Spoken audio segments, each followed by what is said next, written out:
नाज़रीन इकराम, बकरा बनी इसराइल का जिक्र अल्लाह ताला ने कुरान पाक में यूं फरमाया है। और जब मूसा ने अपनी कौम के लोगों से कहा कि खुदा तुमको हुक्म देता है कि एक बैल ज़बह करो, तो वो बोले, क्या तुम हमसे हंसी करते हो? मूसा ने कहा कि मैं खुदा की पनाह मांगता हूं कि नादान बनूं। उन्होंने कहा, अपने परवरदिगार से इल्तिजा कीजिए कि वो हमें बताए कि वो बैल किस तरह का होगा। मूसा ने कहा, परवरदिगार फरमाता है कि वो बैल ना तो बूढ़ा हो ना बछड़ा, बल्कि इनके दरमियान यानी जवान हो। सो जैसा तुमको हुक्म दिया गया है वैसा करो। उन्होंने फिर कहा, अपने परवरदिगार से दरख्वास्त कीजिए कि हमको ये भी बता दे कि उसका रंग कैसा हो। मूसा ने कहा, परवरदिगार फरमाता है कि उसका रंग गहरा जर्द हो कि देखने वालों के दिल को खुश कर देता हो। उन्होंने कहा, अब के परवरदिगार से फिर दरख्वास्त कीजिए कि हमको बता दे कि वो और किस किस तरह का हो, क्योंकि बहुत से बैल हमें एक दूसरे के मुशाबा मालूम होते हैं। फिर खुदा ने चाहा तो हमें ठीक बात मालूम हो जाएगी। मूसा ने कहा कि खुदा फरमाता है कि वो बैल काम में लगा हुआ ना हो, ना तो जमीन जोतता हो और ना खेती को पानी देता हो, इसमें किसी तरह का दाग ना हो। कहने लगे, अब तुमने सब बातें दुरुस्त बता दी। गर्ज उन्होंने इस बैल को ज़बह किया और वो ऐसा करने वाले नहीं थे। और जब तुमने एक शख्स को कत्ल किया तो बाहम झगड़ने लगे, लेकिन जो बात तुम छुपा रहे थे खुदा उसको जाहिर करने वाला था। तो हमने कहा कि इस बैल का कोई सा टुकड़ा मकतूल को मारो। इस तरह खुदा मुर्दों को जिंदा करता है और तुमको अपनी कुदरत की निशानियां दिखाता है ताकि तुम समझो। वीडियो में आगे बढ़ने से पहले चैनल पर नए हैं तो सब्सक्राइब करके बेल का आइकॉन प्रेस करें ताकि आपको आने वाली हर वीडियो का नोटिफिकेशन मिलता रहे। नाज़रीन कराम, इब्ने अब्बास रजी अल्लाह ताला अन्हो वगैरह से मरवी है कि बनी इसराइल का एक बूढ़ा शख्स बहुत मालदार था। उसी की कौम के किसी शख्स ने, जो उस बूढ़े का कराबतदार था, उसे कत्ल कर दिया ताकि उसके माल पर काबिज हो जाए।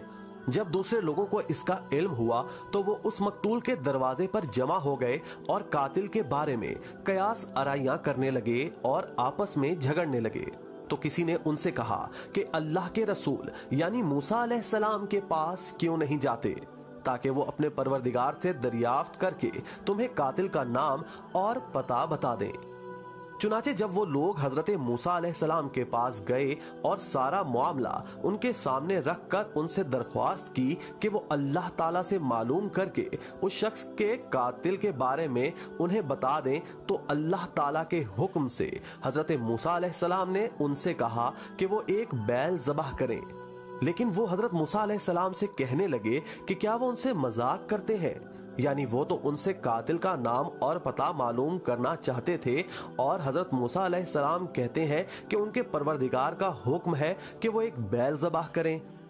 इस रिवायत में आगे चलकर इब्ने अब्बास रजी अल्लाह ताला अन्हो वही कुछ बयान कर रहे हैं जो कुरान शरीफ में आया है और जिसे हम वीडियो के शुरू में पहले ही पेश कर चुके हैं। यानी जब मूसा अलैहिस्सलाम ने उनसे कहा कि वो एक बैल ज़बह करें, तो पहले तो उन्होंने इसे मजाक समझा और इसके बाद उसके बारे में तरह तरह के सवाल किए और आखिरकार उस बैल को ज़बह किया। फिर जैसा कि अल्लाह ताला ने इरशाद फरमाया है, इनसे कहा गया कि वो इस ज़बहशुदा बैल का कोई सा टुकड़ा उस मकतूल को मारे तो वो जिंदा होकर कातिल का नाम बता देगा। फिर जैसा कि कुरान शरीफ में आया है और इब्ने अब्बास रजी अल्लाह ताला अन्हो ने भी इसी के हवाले और दीगर मुफस्सिरीन के हवाले से बयान किया है कि उन्हें इस बैल को ज़बह करने की वजह बताई गई। यानी इस ज़बहशुदा बैल का कोई सा टुकड़ा उस मकतूल को मारेंगे तो वो जिंदा हो जाएगा और कातिल के बारे में जैसा कि पहले बयान किया गया है सब कुछ बता देगा। फिर जैसा कि इब्ने अब्बास रज़ी अल्लाह ताला अन्हो ने मुतल्लिका कुरानी आयात की तफासीर के हवाले से बयान किया है, अल्लाह ताला की मंशा उन्हें अपनी कुदरत की निशानियां दिखानी थी कि वो इस तरह भी मुर्दों को जिंदा फरमाया करते हैं। वो यानी अल्लाह ताला रोज़े क़यामत तमाम नौहे इंसान को उनकी मौत के बाद फर्द वाहिद की तरह दोबारा जिंदा फरमाएंगे। आज की वीडियो में बस इतना ही। उम्मीद है आज की वीडियो से आपको कुछ नया जानने का मौका मिला होगा। अगर वीडियो पसंद आए तो इसको लाइक और शेयर करके अपनी कीमती राय का इजहार कमेंट बॉक्स में जरूर कीजिएगा।